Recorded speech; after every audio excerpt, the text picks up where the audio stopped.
Thank you, ma'am. Thank you, Geraldine and team, for centering the group and preparing us to be mindful of who we are and what we do as educators. To start off our first session, we now welcome Sister Winifred to address the gathering on justice at the core of education. Sister Winifred Doherty from the Good Shepherd International Justice and Peace Office is the main NGO representative to the UN. As an activist and social worker, Winifred is continually active and industrious, ever ready to lead a discussion, join a conversation, or accept an invitation where she can share her voice for the voiceless and advocate for human rights. She is a familiar name with the girls across our schools. Let me show you how a girl advocate, Isabel, from Good Shepherd School in the Philippines, traveled to New York and didn't miss a chance to visit Winifred.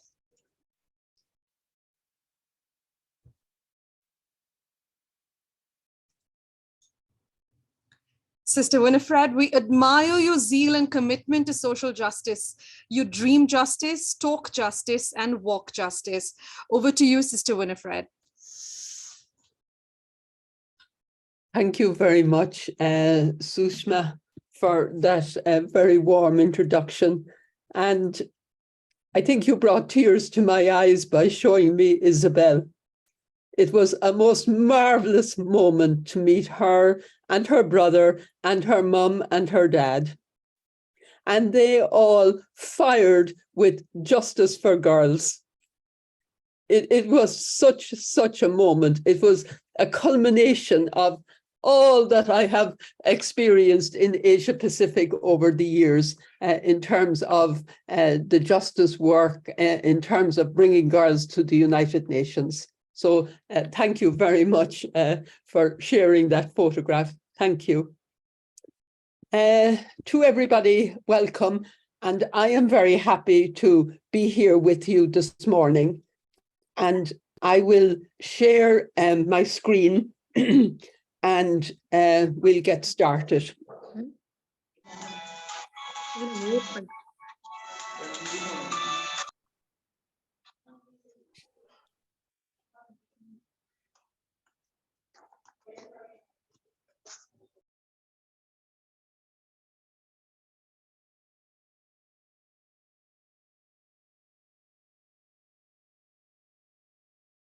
So the theme that I and your team have selected for this first part, this introduction, is justice in education. And I have added educators as influencers. And all that I'm going to share with you today has been part of a journey that we have been on for years, which ended and started, can I put it that way, at the Congregational Chapter in November, December 2021. It was a long journey up to that, and we have been on a journey since that. And so I couldn't resist putting in this slide while Sashi was talking. Isn't it marvelous to think, that we can go mad? And so there was a part of me which said, why didn't I think of going mad earlier? But justice is a serious issue, but it's the go mad that makes the difference. Or as you're saying here, make a difference. And so I'm going to share something with you on this journey that we have been on, and hopefully evoke questions in you that you are going to explore and look at in your teams, across the region, in your schools, and with your students. So I am going to start with a quotation, a few lines that are at the end of page 1 of this direction statement. And it says, we pledge to respond to the new that is emerging. So the invitation this morning is to newness. What is this newness that is emerging? We set directions to be integrated, sustainable, and ecological. And then we said informed by updated theological perspectives, systems thinking, and rights-based approaches. So everything here is inviting us to a newness, to learning anew, to thinking anew, to thinking differently. And we continued, we will implement, monitor, evaluate, and adapt accordingly with good practices and policies in relationships and in ministry. So we're going to be continually adapting, changing, bringing in more newness, hearing the newness that comes from students, hearing that, allowing that touch us and open us to what it is that they see, that they share, that they experience. And so my question, what is the new that is emerging? How does the new impact your educational system and who you are in the Good Shepherd family?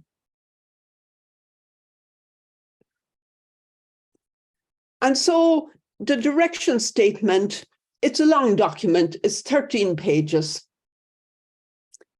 But within that, there are 6 calls to action. And so I have listed the 6 calls. A new governance model. We're to govern ourselves differently. To do that, we need formation. Not just the sisters, not just the novices, but every single one of us. We need formation. And we're invited to a universal culture of justice. I'm not going to say any more about that at the moment. Universal culture of justice. This is my topic.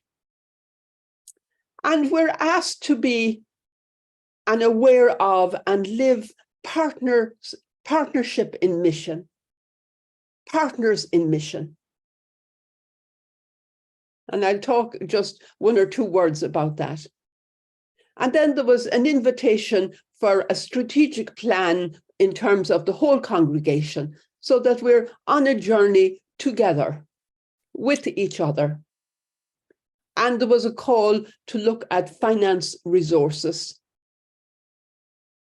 So all of these topics, themes were given to us, and we are going to look at, in specific, the universal culture of justice. But we can't look at it without looking at the other calls around it.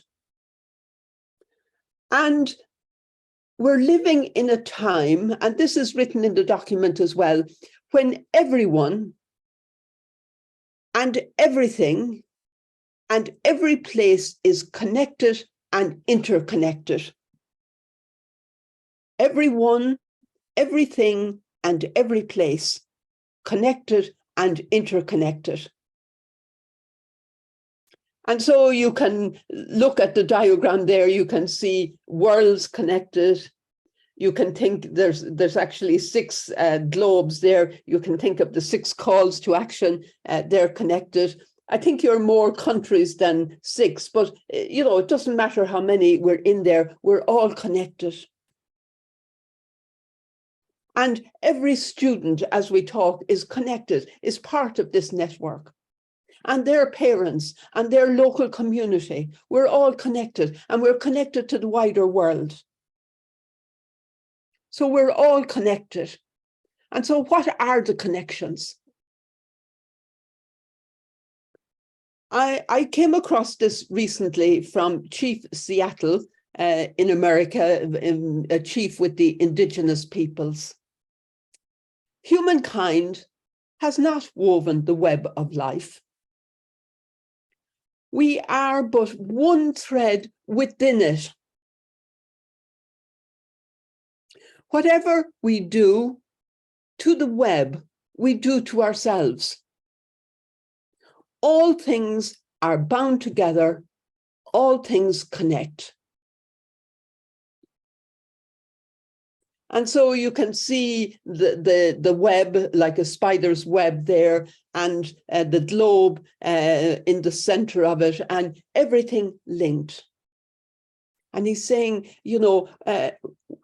we didn't weave the web of life. We are a thread in that.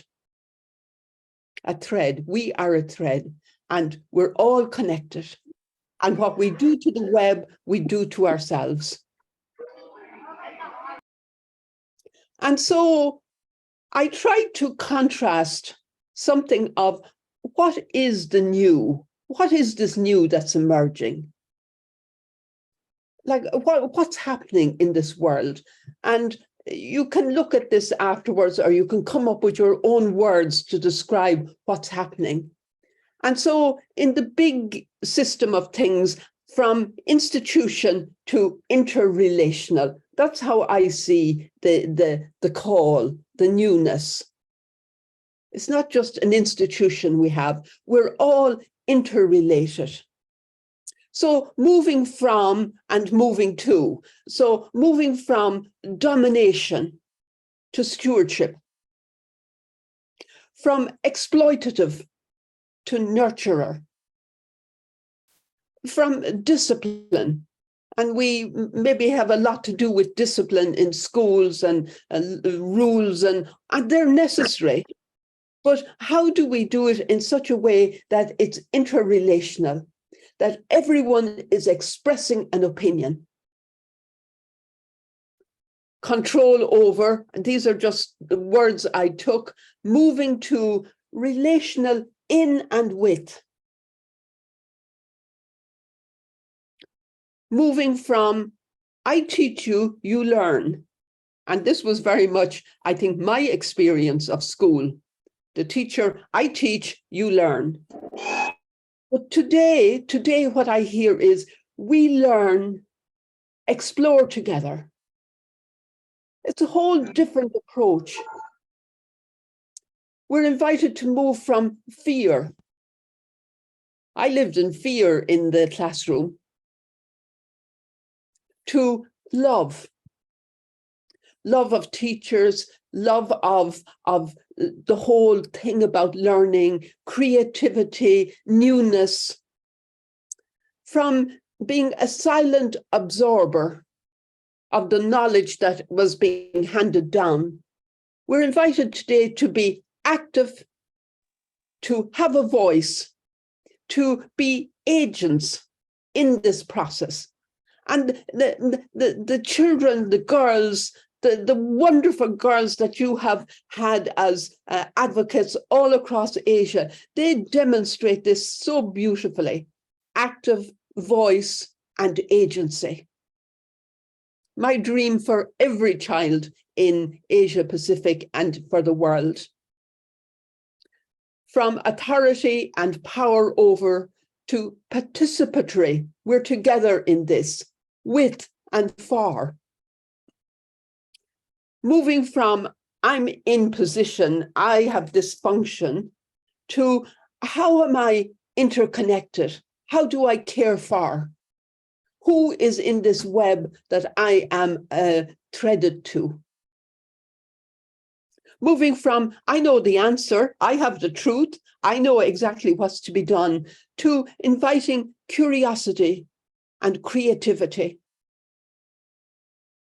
And moving from privilege to solidarity. So these are some of the ways that I tried to capture what is this new that is emerging. And in St. John's Gospel, chapter 10, verse 10, we hear, I have come that you may have life and have it to the full.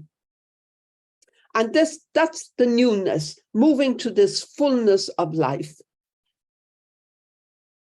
And so the 6 calls to action pinpoint where the new is seeking to emerge. 6 calls identify key moments where transformation, and Pushpa spoke to us about transformation, is required if the new is to emerge. We have to be transformed, each and every one of us. The transformation always begins with me and radiates outwards, is open, is inclusive. And I have heard this identified many times in Asia, and more recently, we had the We to Me lab in Asia Pacific. There's the newness coming, moving from me to we. And before that, I heard in Asia Pacific from ego, me, myself, to echo. And echo has to do with the relational web, the World Wide Web. So the newness is happening in our midst, before our eyes. And so the 6 calls are not for the sisters only, and this is new. They are for all of us, because we're all interconnected. We're part of this web of life. And so the first one has to do with how the sisters govern and organize themselves.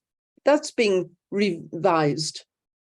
And it impacts you in your career, you in your ministry, and your relationship with the sisters, other staff, students, and the wider world.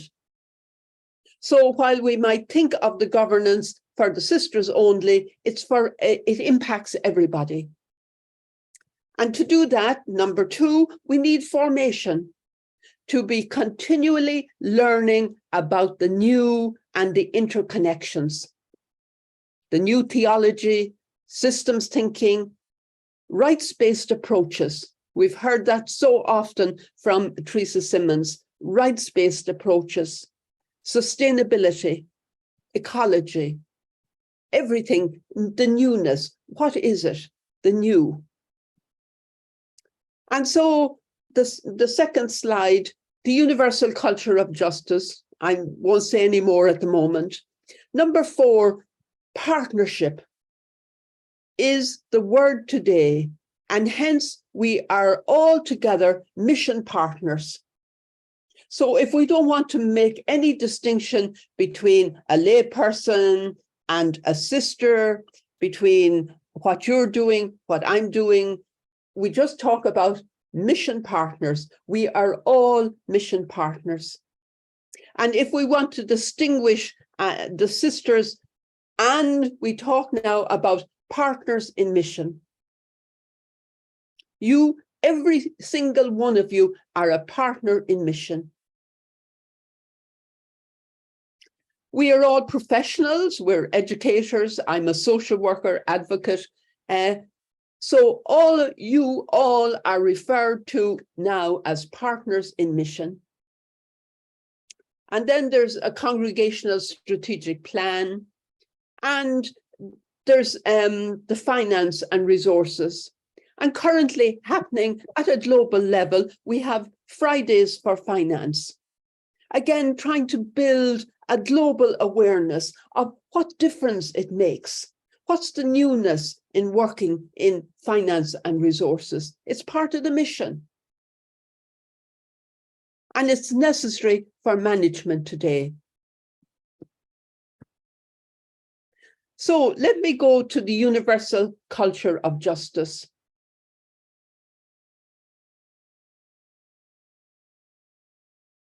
I hold that the universal culture of justice is the central call, which informs all the others. There are 2 areas that we're talking about: internal injustice. How do we look at what's happening among us, what's happening within our convents, what's happening within our schools, and where is there injustice? And then secondly, external injustice. What's happening in the bigger world? What's happening around us? And if we're invited to a universal culture of justice, a way of being. And so the question, what has this universal culture of justice to do with education? What is justice in education? And I'm taking a quotation from Laudato Si, because the document, it informs us about ecological perspectives, but we can look at it as telling us something about life everywhere we are. And so it says, it informs ecological perspectives and says that the humankind is no longer understood as the masters and manipulators of nature, dominating nature, exploiting nature, but rather is understood as part of the web of relationships within nature. From Pope Francis's Laudato Si document. And of course, that's what Chief Seattle was saying, whom I quoted earlier. We're all part of this web of life. And so Laudato Si says everything is related. And we human beings are united as brothers and sisters on a wonderful pilgrimage, woven together by the love of God for each one of God's creatures. And this unites us in a fond affection with Brother Sun and Sister Moon and Sister River, Brother River and Mother Earth. So we're all related. And the Pope says in that document, look, and we've been guilty of this, we're not looking for a technical remedy, a technical fix. No, he says, if we do that, we're only covering up something else. Really, what we have to do is to go deeper. We cannot separate what is in reality interconnected, and to mask the true and deepest problem of the global system. So he's talking about the global system, but your school is a global system. It's a system within systems, which often reflects what's happening in the wider world. And so it's not just getting the technical fix. We must be relational. Relational is the fix we need. And so I thought, how can I show you this? And so here's one way of looking at it. The culture of justice, I think that's central, and the other calls are around about it, but they're all interrelated. We have to be engaged in all of them. Information, we're part of all of this governance structure. We're partners in mission. We need finance resources. We need a strategic plan. We're all in there together. And as I say, the Me to We lab, that, you know, it's already begun. And how can we make this more alive and more true to who we are? With every girl, with every boy, with every parent, with every teacher, with every principal. We're all in this together. And it's all about relationships. And then if we want to move to saying, okay, justice within, how are we with each other? What does it mean if we say justice without, the external? Well, we have the 6 position papers to guide us there. How is the girl child? What's happening in migration? What's happening in the environment, the ecology? What's happening in the world of finance, economic justice? What about the whole issue of women and prostitution and human trafficking? These are all the injustices outside. But how are we inside? That has to be looked at. And if we know how we are inside, we will want to bring that out in the web of relationships. And so how does this all apply in the Ministry of Education in the school setting? I don't have all the answers for you. No one of us has all the answers, but I am certain the answer can be found with you and your students and your principal and in your school with each other in a new relationship. And so I'm back to the transformation. We heard again from Pushpa, and I'm saying it begins with the individual. It begins with myself, me, you as the individual, in relationship with others, in a never widening circle of inclusion, relationship, influence, and partnership. Look, these are all words to try and describe what it's about. And the first way to cultivate a universal culture of justice within the Good Shepherd Ministry of Education, the school, the classroom, the network of schools across the region, is to create a community of conscience or consciousness. Creating community, not just the sisters, all of us together creating community of conscience or consciousness, ensuring an environment where all voices are heard, all opinions are explored and listened to with respect, and all ideas are expressed, valued, and respected by adults and students alike within the learning environment.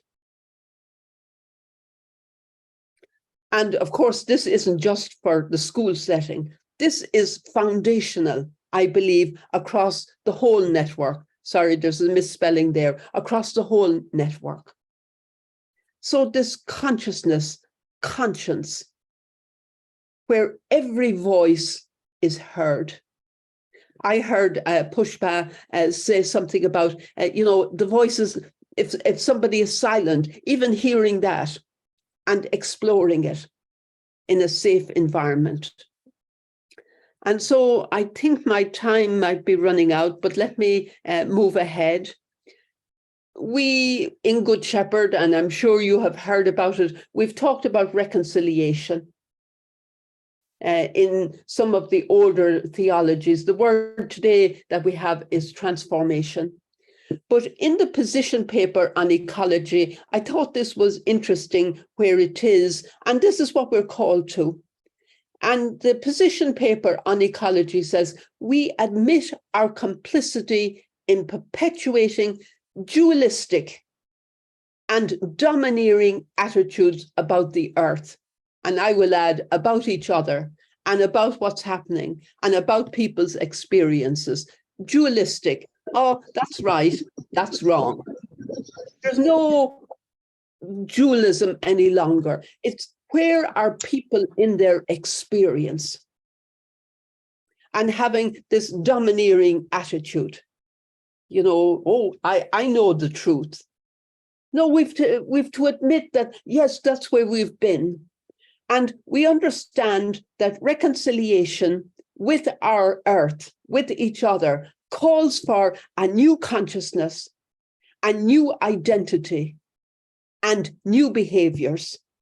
And so I brought that in because it says new behaviors. We're talking about being very concrete, centered on the kinship of all creation and the implementation of human rights for all. Interdependence demands inclusion of all. Interdependence, that's another word for this network. Non-living and living, non-human and human. I added adult and child, school principal and student without discrimination. No dualistic thinking, no domineering attitudes. We learn together a new consciousness, a new identity. And so how can you become the new that is emerging in your school environment, within the walls on the campus, with parents, with the local community, with other schools in the country, across country boundaries. That's what you're doing this morning in a beautiful way, to be a regional Good Shepherd Asia Pacific influencer. And so I'm back to where I started. You're an influencer, not stopping there, but going beyond to the other regions and to the global reality. So social justice in the real world, in the classroom discussion that helps students critically engage with issues that affect them. Critically engage, engagement, discussion, listening, inviting, curiosity, inviting exploration. That's the way forward. Forget the right and wrong. Forget the domineering attitude, taking these words from Laudato Si, from the position paper.